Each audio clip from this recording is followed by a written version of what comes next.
O que você vai ouvir agora é uma história que uma seguidora do canal enviou. Ela nos conta que se animou a enviar porque ouviu a história de Yamilé, a debutante que conheceu o diabo em carne e osso. E porque ela quer que as mulheres como ela e como Yamilé não carreguem feridas, que mesmo que cicatrizem, nem sempre são visíveis. Não vamos revelar o nome dela, nem muitos detalhes. Foi assim que ela pediu e nós vamos respeitar. Há 4 anos, ela conheceu uma pessoa por quem se apaixonou, mas com o tempo percebeu que nunca deveria ter se aproximado. Tudo começou em um ponto, um lugar onde ele trabalhava fazendo coisas que não devia. E antes que se atrevam a julgá-la, é preciso entender algo quando se está apaixonado, quando sente que alguém finalmente te vê, te escuta, te faz sentir vivo.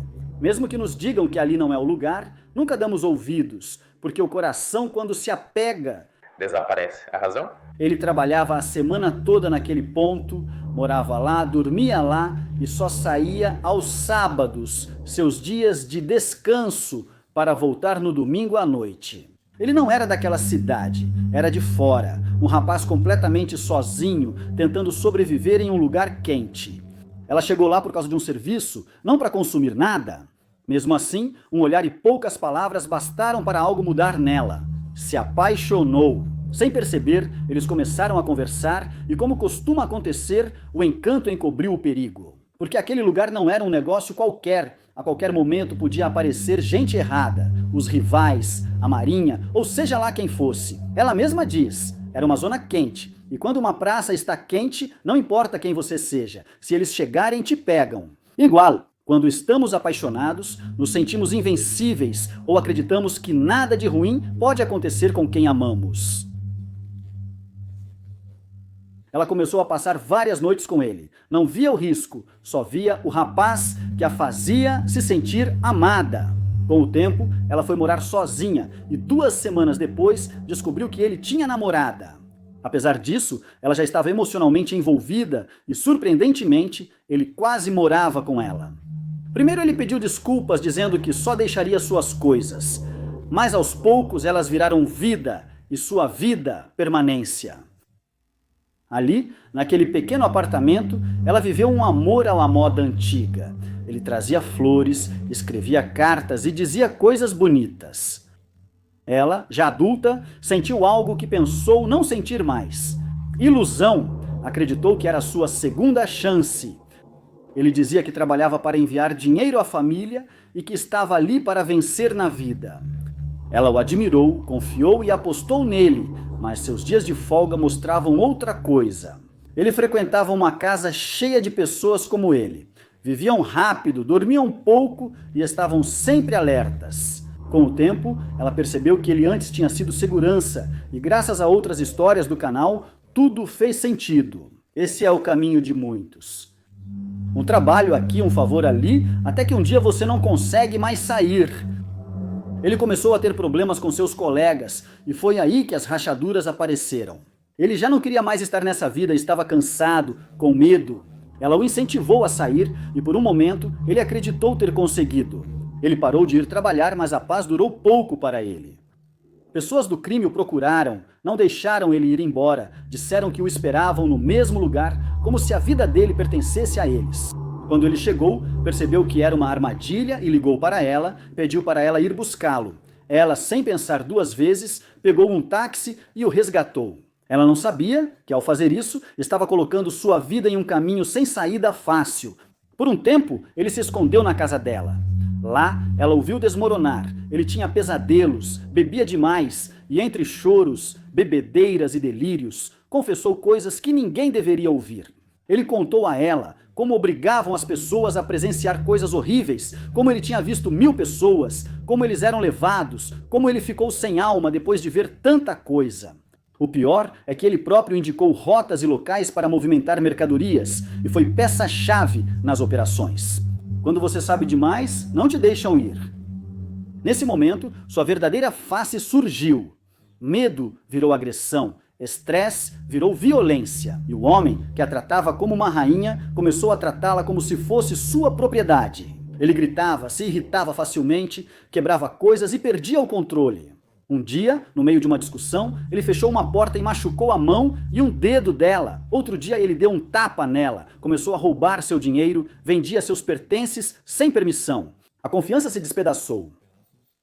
Ela o expulsou de casa várias vezes, mas ele só ficava em um parque próximo. E ela, com esse vínculo emocional que não se rompe, de um dia para o outro, saía para procurá-lo. Não para voltar a sofrer, mas porque ainda havia partes dela que o lembravam como aquele príncipe que ela acreditou ver. No começo, até que chegou a notícia que a destruiu, a máfia já tinha localizado a casa dela, já sabiam onde ela morava. Quando isso ocorre, não há tempo. Ele sugeriu irem à cidade dele, ela não queria, mas pensou na família. E se algo acontecesse com eles por causa dele? E se batessem na porta errada? Essa mistura de medo e proteção a fez ir com ele para a sua cidade. Tudo começou tranquilo, mas durou muito pouco. Ele voltou a ser um monstro. Ela descobriu que era mentira, que ele mandava dentes, dinheiro para a família, descobriu que ele estava com outras mulheres. Ela percebeu que naquela casa não era parceira, mas empregada. Eles não saíam, não deixavam ela sair sozinha e, se saísse, vigiavam. Ela viveu 5 meses nessa prisão emocional. 5 meses submissa a ele e também à sua sogra, que apoiava o comportamento dele. Ele não falava, via ou tratava ela como pessoa. Um dia, bêbado, ele quebrou a cabeça dela, a agrediu com uma agressividade, segundo ela. E mesmo assim, ele continuava como se nada tivesse acontecido. Se preocupava mais com um cachorro do que com a própria parceira. O que a levou ao limite foi vê-lo com outra mulher. Esse foi o empurrão final. Nesse dia, ela decidiu fugir, pediu dinheiro emprestado em segredo porque ele não a deixava ir embora. Ela planejou em silêncio, esperou e o momento chegou. Numa manhã, ele saiu correndo para ver a amante.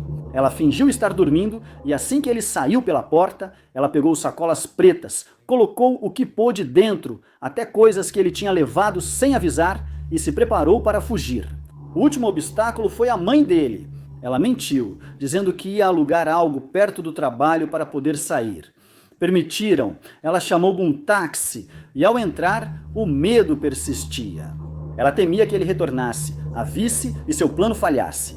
Quando chegou ao terminal e o ônibus partiu, ela sentiu algo que não sentia há meses: liberdade. E chorou o caminho todo. De volta em casa, ele tentou trazê-la de volta e procurou por ela, mas ela não queria retornar àquele inferno. Ainda assim, ela viveu muito tempo com medo de que ele aparecesse, que pessoas erradas a procurassem e que seu passado a alcançasse. As feridas na mão e na testa cicatrizaram, mas deixaram marcas. Seu dedo nunca mais voltou a ser o mesmo, mas as piores cicatrizes foram as que não se veem, as do coração.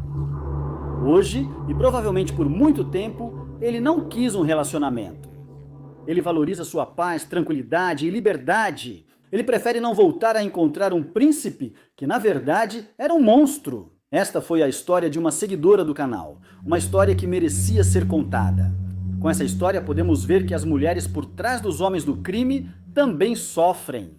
Eu, antes de me envolver sem querer no mundo do crime, eu era uma mulher que achava ter encontrado um príncipe, mas acabou sendo um monstro. Se você também tem uma história que queira contar, mande para mim, Cornil, no meu e-mail ou em qualquer uma das minhas redes sociais. Vou ler assim que puder. Muito obrigado por assistir ao vídeo. Sério, isso ajuda demais. Se você der like, comentar ou compartilhar, e se gostar desse tipo de conteúdo, pode se inscrever. Agradeço muito, a gente se vê na próxima.